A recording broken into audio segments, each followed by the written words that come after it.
What if I told you the Blue Jays just landed a prospect that could become the next Kevin Gausman? Stay with me, because while everyone's focused on the big names still available in free agency, Toronto just made a move that could pay massive dividends down the road. Look, the Chris Bassitt era in Toronto appears to be over.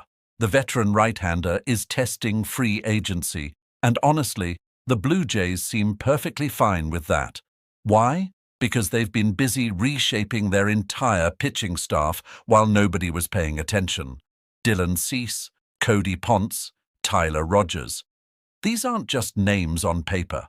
These are legitimate additions that instantly make Toronto's roster deeper and more competitive. They grabbed Kazuma Okamoto to add some serious pop to the lineup.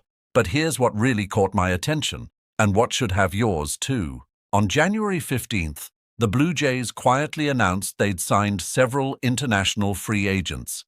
Buried in that announcement was a name that Andrew Tinnish, their vice president of international scouting and baseball operations, cannot stop raving about.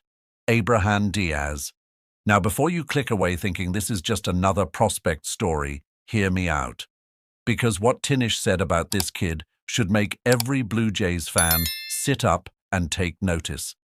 Diaz is a 6'2", 180-pound right-handed pitcher who signed for $250,000. Not exactly breaking the bank here, but it's what Tinnish sees in him that matters. He compared Diaz to Aaron Sanchez and Kevin Gausman at the same age. Let that sink in for a second. Tinnish didn't see Sanchez when he was 15 or 16, but he did when Sanchez was 17. And when he watches Diaz, he gets those same vibes. The body, the movement, the actions, the delivery. It's all there. Then he drops the Gausman comparison, which is absolutely massive for Blue Jays fans who've watched what Gausman has done in Toronto. Think about what Gausman brought to this team.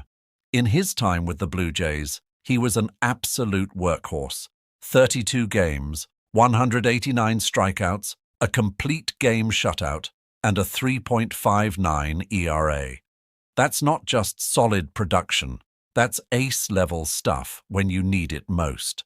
Now here's where it gets interesting. Diaz isn't throwing gas right now. He's sitting 88 to 90 miles per hour. And you know what? Tinnish doesn't mind that at all. In fact, he said something that should make everyone rethink how they evaluate young pitching prospects. The Blue Jays haven't had much success with the higher velocity guys at 16 years old. It's different if they're 18, but at 16, throwing harder doesn't always translate to better development. What matters more is the foundation, the mechanics, the baseball IQ, the work ethic. And Diaz checks every single one of those boxes. Tinnish described him as smart and a worker. The kid wants to be a starter, and he's settling into the starter routine. He just needs time to get stronger, more physical, and add velocity as his body develops naturally. That's the kind of patient approach that builds sustainable success. We've seen too many organizations push young arms too hard too fast, trying to squeeze every bit of velocity out of them before their bodies are ready. That's how you end up with Tommy John surgeries and wasted potential. The Blue Jays are taking a different path with Diaz. They're playing the long game, and if he develops into even half the pitcher Gausman is, that's a massive win for a $250,000 investment. But let's not forget about the present. While Diaz is developing in the minor leagues, Toronto still has rotation questions to answer for the upcoming season.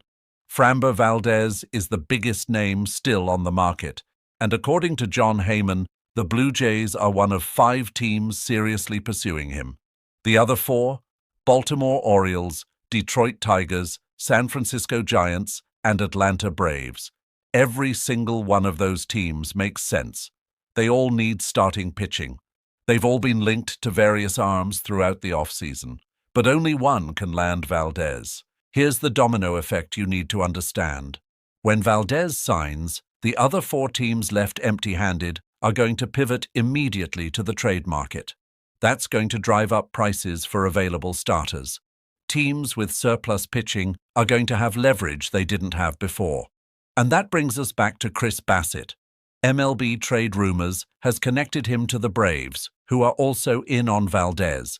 If Atlanta misses out on Valdez, Bassitt becomes a very attractive fallback option. Another analyst linked him to the Oakland Athletics, which would be a homecoming of sorts. Wherever Bassitt lands, the Blue Jays are moving forward.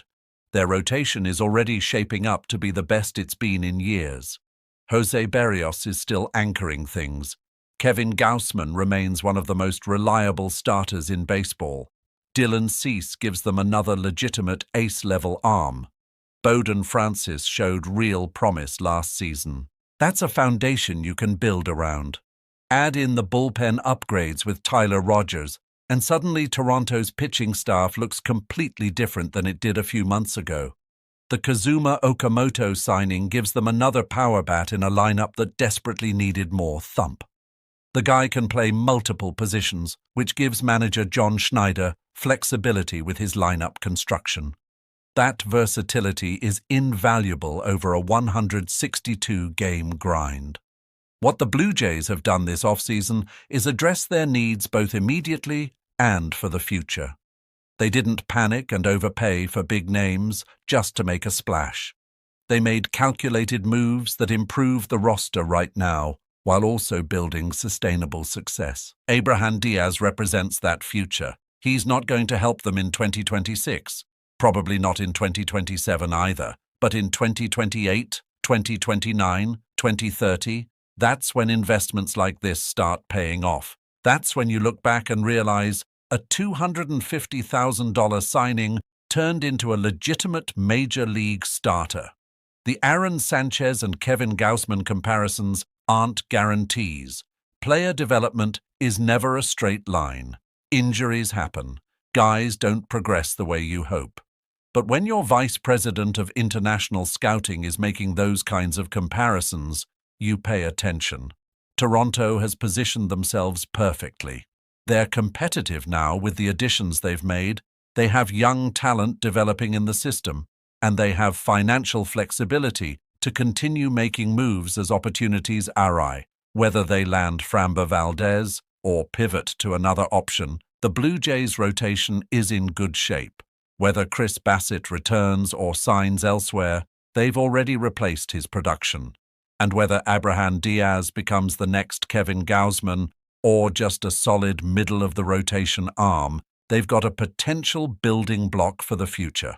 That's how you build a sustainable winner in baseball. You don't just focus on today or tomorrow.